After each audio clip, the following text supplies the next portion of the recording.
মালয়েশিয়ায় কর্মী পাঠানোর সময় শেষ হচ্ছে আজ। বিমানের টিকিট না পাওয়ায় অনিশ্চিত ৩০,০০০ কর্মীর যাত্রা। সরকারি ব্যবস্থাপনাকে দুষছে বায়রা। আজকে যে কর্মীদের যে দুর্দশা, ১০,০০০ বা ২০,০০০, ৩০,০০০ যে কর্মী যেতে পারছে না, আমরা মনে করি যে এই বিষয়ে সরকার কিন্তু ইচ্ছা করলে আরও পদক্ষেপ নিতে পারত। ঘূর্ণিঝড় রিমালের আঘাতে ক্ষতিগ্রস্ত বরগুনা সাতক্ষীরার ৩৪ কিলোমিটার বেড়িবাঁধ সংস্কার দাবিতে মানববন্ধন। সুরমার পানি ঢুকতে শুরু করেছে সিলেট শহরে।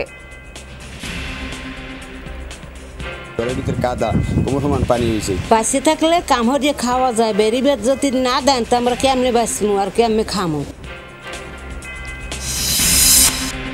ঝিনাইদহের শৈলকুপায় চুরির অভিযোগে মাদ্রাসা ছাত্রকে হাত পা বেঁধে নির্যাতন।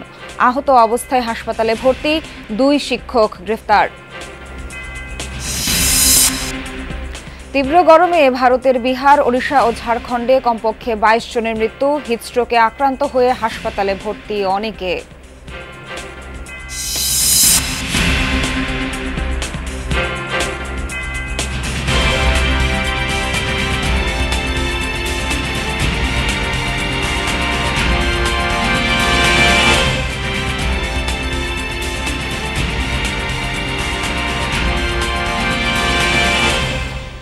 সবাইকে স্বাগত। আমন্ত্রণ যমুনা নিউজে। আপনাদের সঙ্গে আছি আমি নাবিলা সোহার। এতক্ষণ দেখছিলেন শিরোনাম, এবারে বিস্তারিত। 30,000-এর টিকিট লাখ ছাড়িয়েছে, তবুও মিলছে না টিকিট। ভিসা, কার্যানুমতি সবই প্রস্তুত, তবুও অনিশ্চয়তায় মালয়েশিয়াগামী প্রায় 30,000 কর্মীর যাত্রা। অথচ শুক্রবারই দেশটিতে কর্মী পাঠানোর শেষ দিন। রিক্রুটিং এজেন্সি মালিকরা বলছেন, কূটনৈতিক তৎপরতা ছাড়া এই অনিশ্চয়তার দেয়াল ভাঙা কঠিন। সহকর্মী আলমগীর হোসেনের প্রতিবেদনে থাকছে বিস্তারিত। রিক্রুটিং এজেন্সিগুলোর সামনে মালয়েশিয়াগামী কর্মীদের জটলা। এজেন্সিকে টাকা জমা দিয়েছে আগেই, ভিসাও আছে হাতে, কিন্তু এসব কর্মীদের অনেকেরই দেশটিতে যাওয়া অনিশ্চিত, কারণ মিলছে না বিমান টিকিট। দিনের পর দিন চেষ্টা করেও সেই সোনার হরিণের দেখা মেলেনি তাদের ভাগ্যে। আর ভাগ্য যাদের সহায় হয়েছে তাদের গুনতে হয়েছে বাড়তি অর্থ। সব মিলিয়ে দেশটিতে যেতে কারো কারো খরচ পড়ছে 5.5 থেকে 6 লাখ টাকার মতো। টাকা বেশি চাচ্ছে, এখন টিকিটের দাম বাড়িছে, এই জন্য এখন টিকিটের দাম 20,000 টাকা বেশি চাচ্ছে আর কি। টিকিট দেয় নাই, বলতেছে টিকিটের দাম বেড়ে গেছে। 3 লাখ 3.5 লাখ টাকা, এখন বর্তমানে 5 লাখ 5.5 লাখ লাগতেছে, 6 লাখ লাগতেছে। কাল দিবে আজ দিবে এই বলতে বলতে অনেক কয়দিন হলেই ঘুরেছে না। আপনার টিকিট বলতেছে আর কি, আপনার টিকিট হবে হবে হবে এটাই বলতেছে, ফিঙ্গার হয় না কোনো, মানে তো কোনো নিশ্চয়তা নাই কবে যায়। ঘোষণা অনুযায়ী আজ শুক্রবারই শেষ দিন। এরপর আপাতত আর কর্মী নেবে না মালয়েশিয়া। তাই তো শেষ মুহূর্তে কর্মী প্রেরণে এজেন্সিগুলোকে পড়তে হয়েছে বিমানের টিকিট বিড়ম্বনায়। চেষ্টার সবটা দিয়েও চাহিদা মতো টিকিট পাচ্ছে না এজেন্সিগুলো। তো আমরা চেষ্টা করে যাচ্ছি যে টিকিট যে কোনোভাবে টিকিট সোর্সিং করে, হ্যাঁ, যদিও টিকিটের প্রাইসটা হাই, মানে আগের মতো ওইরকম নাই, সব লক্ষাধিক, সেটা প্রায় লক্ষাধিক টাকার হিসেব। এটা বাদ দিয়েছে, ওই দেশের গভর্নমেন্ট 31-এর তারিখের মধ্যে যেতে হবে। সেই ক্ষেত্রে হয়তো 10টা ফ্লাইট আছে, 15টা ফ্লাইটের চাহিদা আছে, সেই ক্ষেত্রে টিকিটের দামটা বৃদ্ধি পেয়েছে বিভিন্ন প্রত্যেক এয়ারলাইন্সে। যেখানে 30,000 সেখানে 70, 80, 90, 1 লাখ টাকা পর্যন্ত টিকিট কাটতে বাধ্য হয়েছি। 20-25 হাজার লোক এখনও যাওয়ার মানে কোনো সংকুলান নাই বা ব্যবস্থা নাই।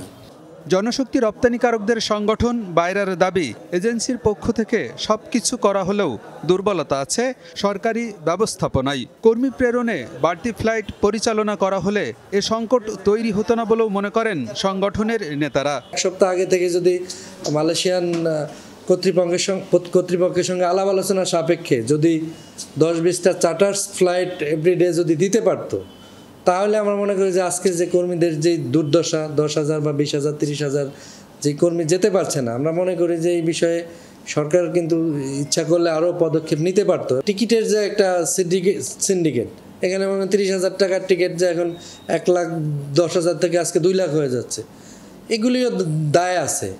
জনশক্তি রপ্তানিকারকরা বলছেন, টিকিটের অভাবে কর্মী যেতে না পারলে একদিকে যেমন ক্ষতিগ্রস্ত হবে কর্মীরা, পাশাপাশি বিপুল অঙ্কের প্রবাসী আয় থেকেও বঞ্চিত হবে দেশ। আলমগীর হোসেন, যমুনা নিউজ, ঢাকা। এ বিষয়ে আরও জানাতে হযরত শাহজালাল আন্তর্জাতিক বিমানবন্দর থেকে এই মুহূর্তে যোগ দিচ্ছেন সহকর্মী আরিফুর রহমান সবুজ। সবুজ, আমাদের জানাবেন আজ এখন পর্যন্ত কতজন কর্মী মালয়েশিয়া যেতে পেরেছে এবং অন্যরা যারা যেতে পারছে না তাদের মূলত অনিশ্চয়তার কারণ কি এবং অনিশ্চয়তা কি আদৌ কেটেছে কিনা সে বিষয়েও জানাবেন।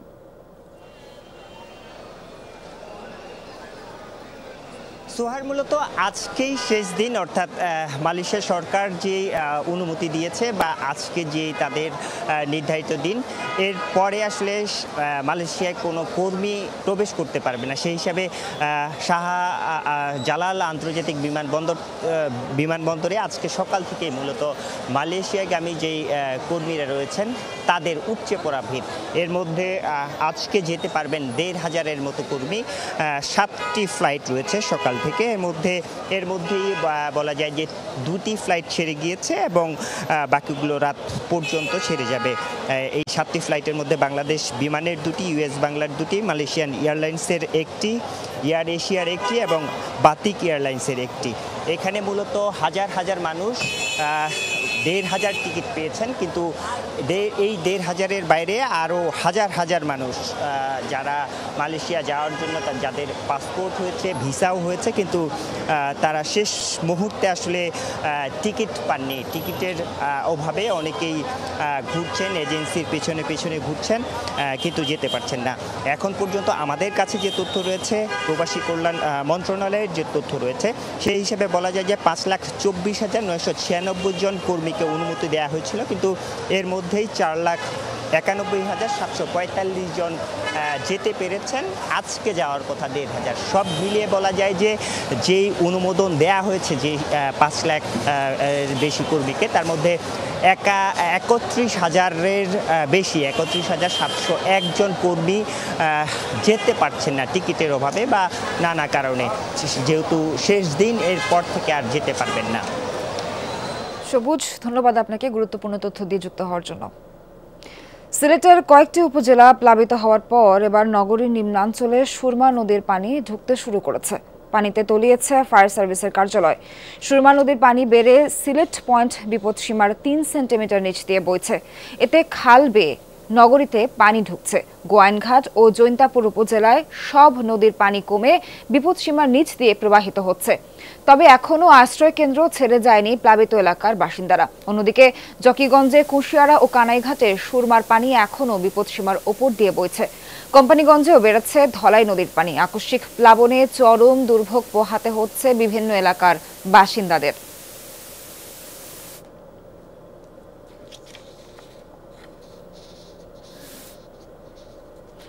এই পর্যায়ে যেতে চাই সিলেটে, সেখানকার প্লাবন পরিস্থিতি জানাতে যোগ দিচ্ছেন সহকর্মী মাহবুবুর রহমান রিপন।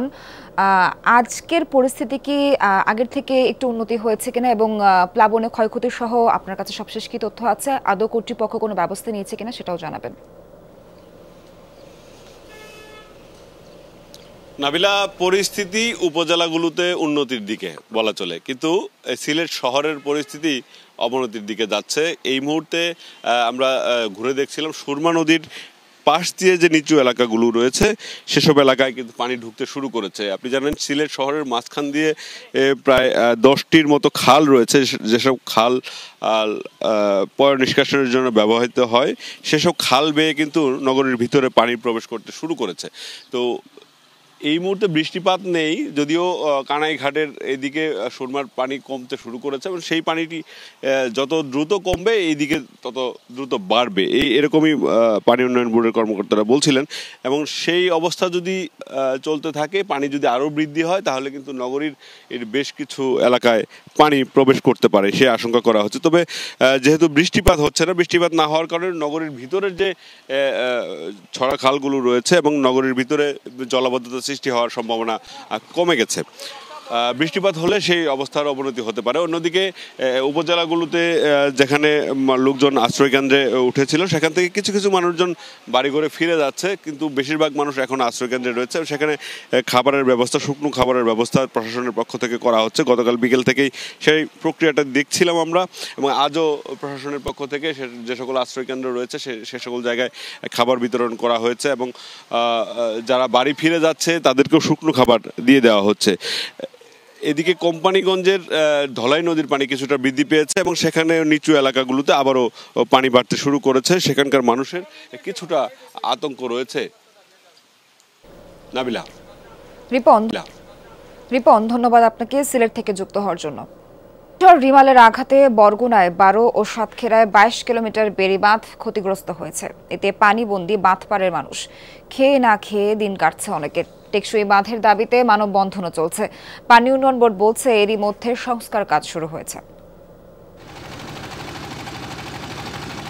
বিষখালী নদী, তার মাঝে জেগে ওঠা বরগুনার মাঝের চর, গন্তব্য সেখানেই।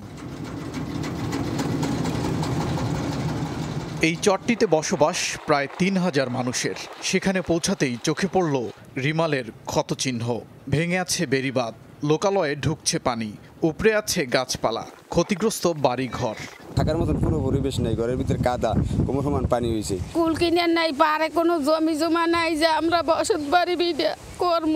বাঁচে থাকলে কাম হয়ে খাওয়া যায়, বেড়িবাঁধ যদি না দেন তো আমরা কেমনে বাঁচবো আর কেমনে খামো। একই চিত্র আমতলির পরশবুনিয়া ও বালিয়াতলি গ্রামে। বেড়িবাঁধ ভেঙে পানিবন্দী অনেকে। রান্না বাড়ি খাওয়া লাগছে 3-4 দিন নাই, আমাকে এই অবস্থায় আমরা চলছি। নদীর যে ব্লকটা, এইটা যদি দুর্যোগ সহনশীল না হয় তাহলে আমাদের প্রতি বছর এইভাবে সাইক্লোনে ভোগ করতে হবে। পানি উন্নয়ন বোর্ডের তথ্য মতে জেলার অন্তত 30টি স্থানে 12 কিলোমিটার বাঁধের ক্ষতি হয়েছে। এরই মধ্যে শুরু হয়েছে মেরামত কাজ। 3টা প্রকল্প দাখিল করা আছে এবং আমাদের স্টাডি চলমান আছে। তো এগুলোর ফলে আমাদের আরও পর্যায়ক্রমে আস্তে আস্তে স্থায়ী বিবাদের সংখ্যা বাড়বে, স্থায়ী বাঁধের সংখ্যা বাড়বে। জেলা নির্বাহী অফিসার ওনাকে নিয়ে আমি সহযোগিতা করেছি, মানুষকে দিচ্ছি। এখন পর্যন্ত আমি কাকচিরে এসেছি। বরগুনা ছেড়ে এবার সাতক্ষীরা, ক্ষতিগ্রস্ত কপোতাক্ষ ও খোলপেটুয়া নদীর বেড়িবাঁধ। টেকসই বাঁধের দাবিতে শ্যামনগরের পাতাখালী গ্রামে মানববন্ধন হয়েছে। তাতে অংশ নেন কয়েকশো মানুষ। আমাদের এইখানে এই অঞ্চল কোনোভাবে উন্নত হচ্ছে না। প্রত্যেক বছর আমরা ভাঙা গড়ের ভেতর দিয়ে ভেসে যাইতেছি। মালিবাড়ি পর্যন্ত খুব ঝুঁকিপূর্ণ। এই জায়গায় কোনো কাজের কোনো অগ্রগতি কোনো গতি নাই, কাজ কোনো হচ্ছে না। সাতক্ষীরা পানি উন্নয়ন বোর্ড বলছে জেলা জুড়ে 673 কিলোমিটার বেড়িবাঁধ আছে। এর মধ্যে আশাশুনি ও শ্যামনগরে ক্ষতিগ্রস্ত 22 কিলোমিটার। বড় জ্বরটা আসবে সেটা অবশ্য ডেট হচ্ছে 6 জন। তার আগেই যেন বাঁধগুলোকে অ্যাটলিস্ট বড় যে কোনো জ্বর ঠেকানোর মতো পরিস্থিতিতে আনা যায়। বাঁধপাড়ের অনেকের বাড়ি ক্ষতিগ্রস্ত, তারা চেষ্টা করছেন ঘুরে দাঁড়ানোর। ওবাইদুর রহমান, যমুনা নিউজ। ঝিনাইদহ শৈলকুপায় চুরির অভিযোগে এক মাদ্রাসা ছাত্রকে হাত পা বেঁধে নির্যাতন করা হয়েছে। মারপিটের পর তাকে 2 দিন আটকে রাখা হয়। পরে মাদ্রাসা থেকে পালিয়ে এক আত্মীয়ের বাসায় ওঠে ওই শিশু শিক্ষার্থী। উপজেলা স্বাস্থ্য কমপ্লেক্সে তার চিকিৎসা চলছে। এই ঘটনায় মামলার পর অভিযুক্ত 2 শিক্ষককে গ্রেফতার করেছে পুলিশ। শরীর জুড়েই নির্যাতনের ক্ষতচিহ্ন। 3 দিন ধরে ঝিনাইদহের শৈলকুপা উপজেলা স্বাস্থ্য কমপ্লেক্সে ভর্তি মাদ্রাসা শিক্ষার্থী। ভুক্তভোগী জানায় শিক্ষকের ঘড়ি চুরির অভিযোগে গেল সোমবার হাত পা বেঁধে তাকে পেটায় হাটফাজিলপুর মুহাম্মাদিয়া মাদ্রাসার 2 শিক্ষক মাহমুদ হাসান ও মাহাদি হাসান। পরে তাকে 2 দিন আটকে রাখা হয়। কৌশলে মাদ্রাসা থেকে পালিয়ে এক আত্মীয়ের বাসায় ওঠে নির্যাতনের শিকার ওই শিশু শিক্ষার্থী। পরে ভর্তি করা হয় হাসপাতালে। ঘড়ির 4,000 টাকার দামে সেই ঘড়ি নিতে দোষ হয়েছে আমার, মানে এভাবে হুজুর মারছে। তোমাকে যে মারলো তুমি যখন বললে যে স্যার আমি এরকম করিনি, যে বলেছে তাও মামা মারছে। কিছু হাত বাঁধতেছে, হাত বাঁধে জোড়া বেঁধে মারছে। কতক্ষণ ধরে? 10টা পরের থেকে 12টা আগ পর্যন্ত। চিকিৎসক জানিয়েছেন নির্যাতনের শিকার শিশুটির অবস্থা আগের চেয়ে ভালো। আশা করা যায় খারাপ কিছু হবে না, কিন্তু এখান থেকে আসলে যে মাসেল পেন, মাসেল যদি ওইখান থেকে ওই মাসেলের যে হিমোগ্লোবিন থাকে, মায়োগ্লোবিন, ওটা যদি ভাঙতে থাকে এখান থেকে যে কোনো কিছু খারাপ কিছু হতে পারতো।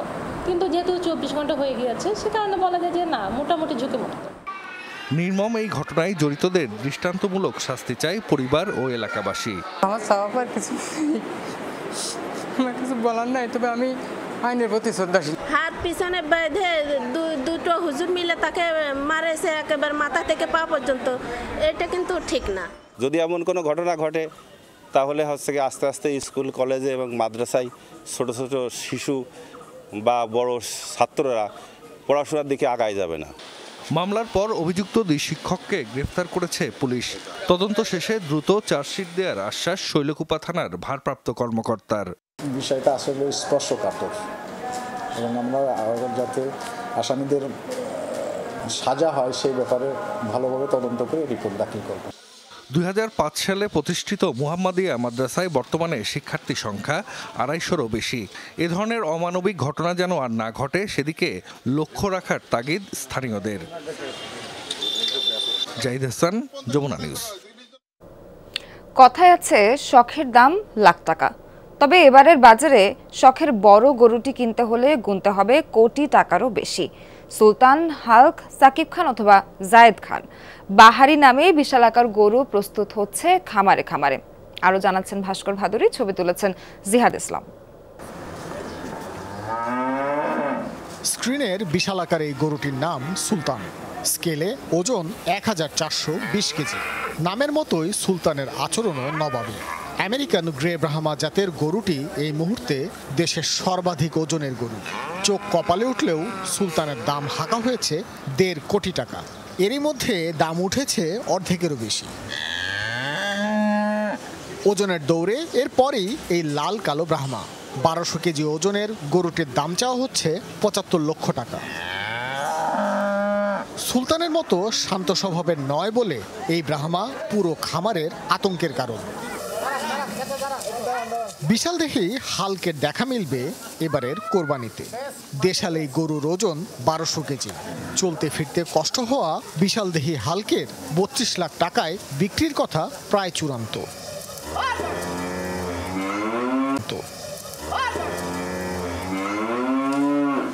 বাজার মূল্যের থেকে ক্রেতাদের পছন্দের কথা মাথায় রেখেই গরুর এমন দাম ধরা হয়েছে বলে দাবি খামারিদের। 800 কেজি, 900, 950 কেজি, 1000 কেজি পর্যন্ত আমাদের কাছে সাহিওয়াল জাতের গরু আছে, যেগুলো আসলে শুধু ওজনের উপরে ভিত্তি করে দাম নয়, ওর লুকস, ওর হাইট, ওর দেখার সৌন্দর্য, এসব কিছু মিলে আসলে এই দামগুলা নির্ধারণ হয়। এই গরুগুলা আমার কাছে মনে হচ্ছে বিক্রি হয়ে যাবে, কারণ বাংলাদেশে তো টয়টা গাড়ির ডিমান্ড সবচেয়ে বেশি, বা রোজ রয়েছে তো মাঝে মধ্যে রাস্তায় চলতে গেলে চোখে পড়ে। এবার নারায়ণগঞ্জে দেখা মিলবে 1200 কেজির হামজার। সৌন্দর্যের বিচারে 2023 সালের ক্যাটেল এক্সপোতে প্রথম স্থান অধিকার করেছিল হামজা। ওর দাম চাওয়া হচ্ছে 50 লক্ষ টাকা। এই ফার্মেই আছে এবছরের সারা জাগানো সাকিব খান। 900 কেজির এই গরুটির দাম 15 লক্ষ টাকা। খামারের দাবি, নায়ক সাকিব খানের মতোই স্মার্ট তাদের গরু। সাকিবের থেকে কিছুটা অস্থির প্রকৃতির জায়েদ খান। ছাড়া পেলেই যেন দিতে চায় ডিগবাজি। এই গরুটির দাম ধরা হয়েছে 12 লাখ। ইতিমধ্যে উঠেছে 10 লক্ষ টাকা। জায়েদ খানের মতো ওর দেহটা অনেক উঁচু লম্বা, সুঠাম দেহের অধিকারী, তো চাল চলন সব দেখে আমরা ওর নাম রাখছি জায়েদ খান। এবং জায়েদ খান বলে ডাক দিলে ও রেসপন্স করে। সাদা গরুটা গ্রে কালারের, তো ও দেখতে অনেক সুন্দর। আর সাকিব খানও তো দেখতে অনেক সুন্দর, আর আমরা সাকিব খানের ভক্ত। বড় গরুগুলোকে প্রস্তুত করা হয়েছে গেল 2 থেকে 3 বছর ধরে। 800 কেজির উপরে পশু কোরবানি দিতে হলে গ্রাহককে গুনতে হবে অন্তত 12 লাখ টাকা। 2 বেলা আমরা দানাদার খাবারটা খাওয়াই। দানাদার খাবার 8 থেকে 9টা আইটেম আমরা একসঙ্গে নিজেরা বাজার থেকে কিনে নিয়ে এসে সেটা আমরা এখানে আমাদের ফার্মের ভিতরেই মিলানোর পরে ওইটা 2 বেলা খাওয়াইতেছি, আর 1 বেলা খাবার দিতেছি। আমাদের এখানে পর্যাপ্ত ঘাস আছে। আকাশচুম্বী দাম নিয়ে সমালোচনা থাকলেও খামারিরা আত্মবিশ্বাসী। কোরবানির অন্তত 1 সপ্তাহ আগেই বিক্রি হয়ে যাবে তাদের পোস্টার কাউগুলো। ভাস্কর ভাদুরী, যমুনা নিউজ, ঢাকা।